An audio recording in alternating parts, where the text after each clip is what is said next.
Նավասարդ, Տարեմուտ, Տարեգլուխ, Կաղանդ, Լոլե, հնում հայերը հենց այս անուններով են անվանել նոր տարին։ Եվ ինչպես տարբեր ժամանակներում անուններն են տարբեր եղել, այնպես էլ տարբեր են եղել ամանորը նշելու ժամանակահատվածը։ Գիտեք, որ խոր անցյալում հայոց նախնիները ամանորը տոնել են նաև գարնանը, Արեգ ամսին, մարտի 21-ի գիշերահավասարի օրը, եւ դա պատահական ընտրություն չէր։ Մենք նոր տարվա հաջողությունն ու բերքառատ լինելը կապել ենք գարնան զարթոնքի հետ։ Ժամանակներ են եղել, որ հայերը տոնը նշել են նավասարդի 1-ին, այսինքն օգոստոսի 11-ին։ Հետո որպես նոր տարի նավասարդը շարունակեց նշվել, բայց արդեն նոյեմբեր ամսին, այգեկութից հետո։ Մասնավորապես մինչև 20-րդ դարի սկիզբը ամանորը նշվում էր նոյեմբերի 10-ին հաջորդող կիրակի օրը, Արցախում, Տավուշում, Սյունիքում եւ այլուր։ Իսկ հետո մինչև այսօր նոր տարվա սկիզբը համարվում է դեկտեմբերի 31-ի լույս հունվարի 1-ի կեսգիշերը եւ այդ ակնթարթին վերագրվում էր երկնային մեծ զորություն։ Ազգագրագետ Սվետլանա Պողոսյանը խոսելով ամանորի մասին նշում է, որ հնում մարդիկ ջանք ու եռանդ չեն խնայել նոր տարվան հավուր պատշաճի պատրաստվելու համար, բայց այստեղ կարևորը ոչ թե սեղանների առատությունն է եղել, այլ հոգևոր պատրաստությունը։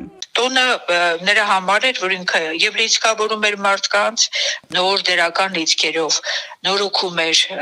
եւ ֆիզիկականը եւ հոգեվոր աշխարհը, հոգեկան եւ նաեւ ակնկալվում էր, որ այնպես անեն, որ նոր տարին իսկապես բարեհաջող լինի տվյալ համայնքի, տվյալ ընտանիքի համար։ Ամանորին շատ էր կարևորվում միասնականությունը, թե համայնքում, թե ընտանիքում։ Նախ եւ բոլորի ակտիվ մասնակցությունը ընտանիքում լինի, համայնքում լինում, այսինքն այդ մասնակցային պայմանը շատ կարևոր էր։ Բոլորը ցանկանում էին, որ ստեղծեին տոնական միջավայր, տոնական խնջույք, տոնական հագուստ, այսինքն սրանք չափորոշիչներ են, որպեսզի տոնը կայանա։ Առանց ավելորդ ճոխությունների, բայց նաև կարևոր էր ուտելիքի պատրաստությունները, որը տան կանայք ու հարսները նախապես էին սկսում։ Անցյալում նոր տարվա շեմին, նախորյակին հարսները ալյուրով այդ ծխով պատած առաստաղը ուրեմն նկարազարդում էին երկնային լուսատուների պատկերով, արև, լուսին, աստղեր եւ այլն, այսինքն մի փոքրիկ ներդաշնակություն ստեղծում էին նաեւ իրենց տանը, իրենց օջախում։ Տեսեք ինչքան հետաքրքիր մոտեցում կար տոնին եւ նաեւ նորոգում էին, մաքրում էին, պարտադիր ուզում էին ասենց այդ մաքրությունը նաեւ ներդաշնակություն է, չէ, իր հետ բերում եւ դա պարտադիր պահպանում էին, անշուշտ շատ կարեւորում էին նաեւ տոնական հացկերույթը, մասնակցությունը եւ նաեւ տոնական այդ կերակուրների եւ խմորեղենի պատրաստումը։ Իդեպ մի օրում չէ, որ իրենք դա պատրաստում էին, որտեղ ամառվանից արդեն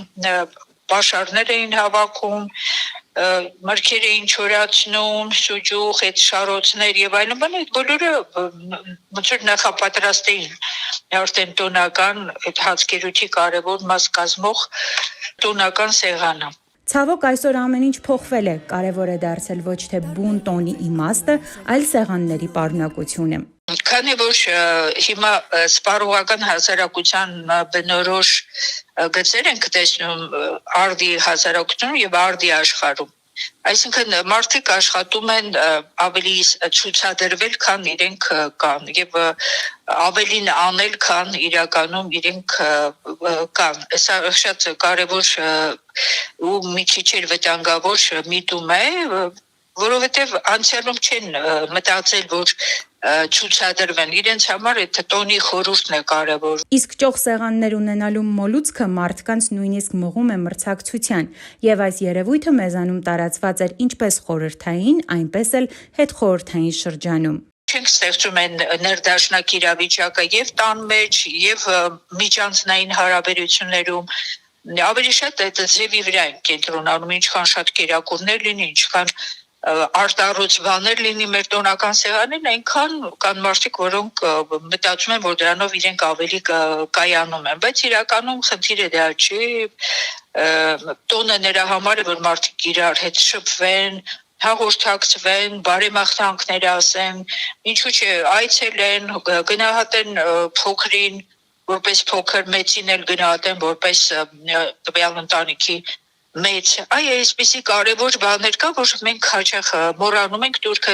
տալիս ենք միայն տոնական սեղանին։ Կլինեն լիքը առած սեղաններ, թե ուղղակի հին ու բարի ժամանակների նման ավելի պարզ մեր տատիկների պատրաստած համեղ ու պարզ կերակուրներով սեղան կնստենք, միշտ իմացեք, կարևորը մեկ-մեկու ընտանեկան ջերմություն, սեր ու խաղաղություն հաղորդելն է։